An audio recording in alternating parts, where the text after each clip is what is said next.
بسم اللہ الرحمن الرحیم۔ السلام علیکم اسٹوڈنٹس، میں آپ کی ٹیچر مس فرحہ جمیل امید کرتی ہوں کہ آپ سب خیریت سے ہوں گے۔ اسٹوڈنٹس، ہم نے اپنے پچھلے سبق میں حدیث نمبر 4 پڑھی تھی۔ آج ہم صفحہ نمبر 59 پر موجود سبق اللہ اور اس کے رسول صلی اللہ علیہ وآلہ وسلم کی محبت اور اطاعت پڑھیں گے۔ بچوں، یہ ہماری کتاب کا دوسرا سبق ہے، یعنی کہ یہ دوسرا چیپٹر ہے۔ پہلا چیپٹر کیا تھا؟ قرآن مجید، تعارف، حفاظت اور فضائل۔ اور آج ہم دوسرا چیپٹر شروع کریں گے، اللہ تعالیٰ اور اس کے رسول صلی اللہ علیہ وآلہ وسلم کی محبت اور اطاعت، اور یہ موضوعاتی مطالعہ ہے۔ آئیے بچوں، ہم اپنا سبق شروع کرتے ہیں۔ بچوں، سبق کو شروع کرنے سے پہلے ہمارا یہ جاننا ضروری ہے کہ محبت کا مطلب کیا ہے، یعنی اس کے معنی اور مفہوم کیا ہے۔ تو بچوں، محبت کا لفظ حب سے بنا ہے، جس کے معنی دل کی چاہت ہے۔ اب محبت کتنی قسم کی ہوتی ہے؟ یہ 3 قسم کی ہوتی ہیں۔ اور بچوں، محبت فطری محبت ہوتی ہے، حسی محبت یا شعوری اور عقلی محبت ہوتی ہے۔ پہلی دونوں محبتوں میں انسان اور حیوان دونوں برابر ہوتے ہیں، جبکہ شعوری اور عقلی محبت صرف انسان کی خصوصیت ہے۔ اب بچوں، عقلی محبت اللہ اور اس کے رسول کا حق ہے، لہٰذا سب سے بڑھ کر محبت انہی دونوں ذاتوں سے کی جائے۔ اب بچوں، ہمارے چیپٹر میں کیا بتایا گیا کہ انسان جب اپنے وجود اور کائنات کے ان گنت مظاہر پر غور کرتا ہے تو اسے یہ دریافت کرنے میں کوئی دقت محسوس نہیں ہوتی کہ کوئی قدرت رکھنے، پرورش کرنے اور حکمت و دانائی والی ذات ضرور موجود ہے، جو ان تمام پر حکمران ہے اور انہیں قوت عطا کر رہی ہے اور بڑھنے کی صلاحیت بخش رہی ہے، اور یہ کہ وہ قدیر ہے، خالق ہے، رب ہے، حکیم بھی ہے کہ اس قدر وسیع کائنات کو حکمت سے چلا رہا ہے۔ انسان سوچتا ہے کہ جب ایک کرسی، ایک میز اور ایک مٹی کا پیالہ بھی بغیر کسی بنانے والے کے تیار نہیں ہوتا تو یہ زمین، یہ آسمان، یہ چاند، یہ سورج، یہ انسان اور اس کے وجود میں یہ بے شمار قوتیں بھی تو کسی خالق کی قدرت، رحمت اور حکمت سے پیدا ہوئی ہوں گی۔ یہ قدرت اور حکمت اس کے وجود کے لیے دلیل بھی ہے، اور اس کی تسلیم کرنے سے، یعنی اس کو تسلیم کرنے سے حیات انسانی اور وجود کائنات کا درست ادراک بھی حاصل ہوتا ہے۔ یہ اللہ تعالیٰ کی ذات ہے جس کی تخلیق کے جلوے ہر جگہ نمایاں ہیں۔ انسان کی عظمت اسی میں ہے کہ وہ اپنے خالق کو تسلیم کرے، اس کی محبت میں سرشار رہے اور اس کے احکام پر عمل کرے۔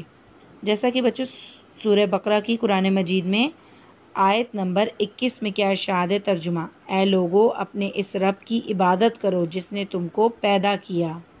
اب عبادت اور بندگی کا تقاضا ہے کہ پیدا اس نے کیا تو حکم بھی اسی کا مانو، آنکھ اس نے دی تو اسی کی رضا کے مطابق دیکھو، کان اس نے عطا کیے تو اس کے فرمان کے مطابق سننے کی عادت ڈالو، سوچنے کی قوت اسی پروردگار کی ہی عطا کردہ ہے، تو ہر لمحہ اس کی ذات، قدرت اور اس کے احکام پر غور کرو۔ بچوں، ان 2 پیراگراف میں آپ کو کیا بات سمجھ آئی؟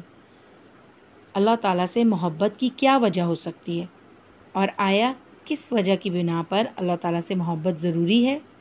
تو بچوں، اگر ہم اپنی شخصیت پر نظر ڈالیں اور اپنے باڈی پارٹس کو دیکھیں تو وہیں سے ہمیں اندازہ ہو جاتا ہے کہ اللہ تعالیٰ نے ہمیں طرح طرح کی نعمتوں سے نوازا ہے۔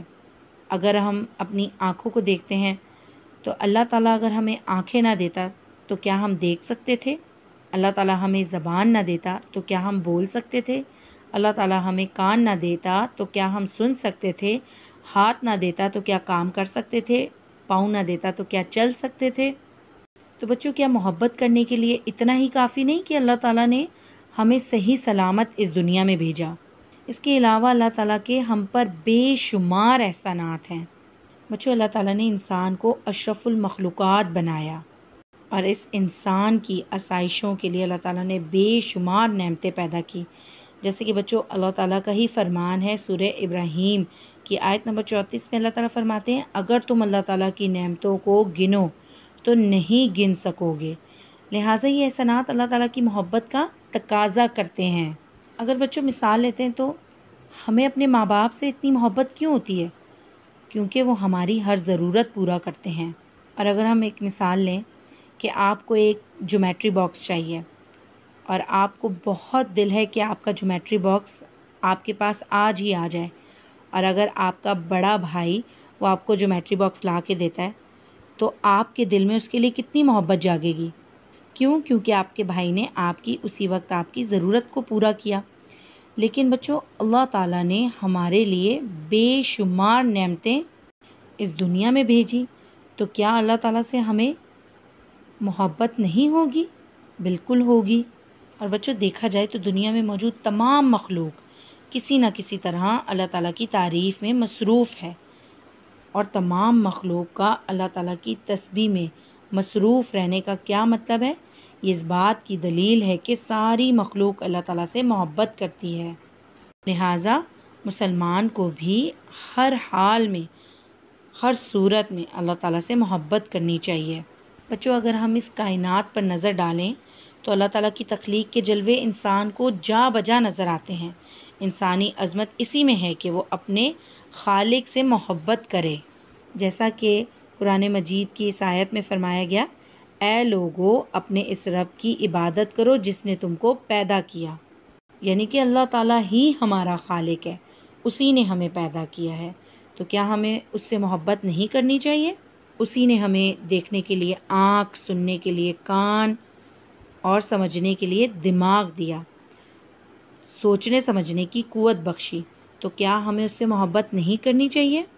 تو بچوں جس خدا نے ہمیں بے شمار نعمتوں سے نوازا ہے تو یہ احسانات اللہ تعالیٰ کی محبت کا تقاضا کرتے ہیں۔ اب آپ نے ان دونوں پیراگراف کو اچھی طرح سے پڑھنا ہے اور سمجھنا ہے۔ اگلے سبق میں ہم اللہ کے ساتھ محبت پڑھیں گے۔ اپنا بہت خیال رکھیے گا۔ اللہ حافظ۔